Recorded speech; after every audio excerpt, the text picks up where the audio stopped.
What's up, people? Welcome to your 40-second Java tutorial. And in this tutorial I'm going to be going over a built-in method that Java has. It's called the toString method, and I'm going to show you guys what it is and why it's useful. And we're also going to be building part of a bigger program. This is probably going to be a two-part tutorial, so pay attention and it's going to be sweet. So the first thing that we're going to need to do is get three variables, and they're all going to be private, and they're going to be month, day, and year. So private int month, and just go ahead and copy and paste that. Take advantage of our laziness. Control V, int day, and private int year.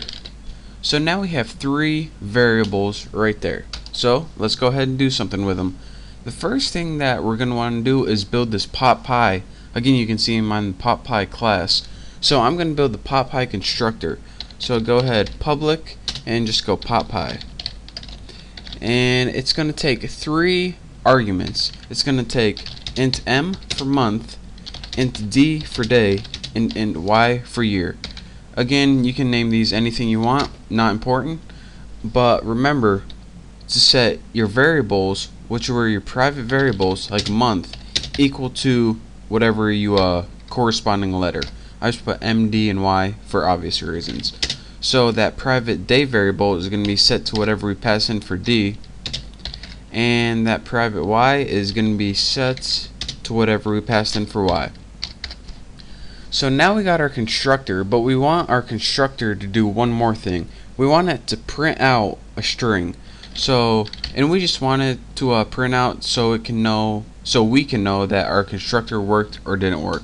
Make sure you put an equal sign right there. So let's go ahead and system out printf. We can just print format, and I already started filling them in for us. So let's go ahead and print out a string. So let's put come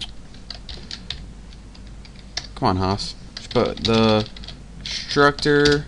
Make sure you spell it wrong. For this is, and then we'll go ahead and put %s, and that means string, and then go ahead and put a new line if you feel like it. If you don't feel like it, you don't gotta. And now, as you can see right here, our C style format, it takes one string argument. So in our second argument, just go ahead and write this, and when we write this, what it means is this, the keyword this, what's highlighted right now, this is just a reference to whatever object we just built whenever we call this class. So it's going to say, alright, then what the heck do you want me to put for a string? Well, that's what we're going to be going over in this tutorial right now. Anytime that you need a string representation of an object, Java built this thing called a toString method. So let's go ahead and write public, and we're going to be building that right now. Public string toString. And I know most of the time you can call your methods anything you want, but you can't. You have to say toString in this case. And go ahead, and it takes empty parameters, and in your body of your method, go ahead and return whatever format you want. So return string format, and then go ahead and percent. WTF does that mean? Go ahead and put this. I mean, you can write it in whatever format you want, but just follow along. %d, %d, %d. That's the common date format, and that has the month, day, and year. So the month / day / year /. So this is what this is going to do. Well, let's go ahead and finish our tutorial, and then you can probably see what it's going to do. Then I'll talk you through it one more time. What we need to do is go ahead and create an object now, and I'll call it PopPy, and I'll just call it like something like pot object. That pot object is not important. You can name it whatever. New PopPy, and I know I should have like proper months and days and years, but I should have 4, 5, 6. 6 seems like a good year, a long time ago.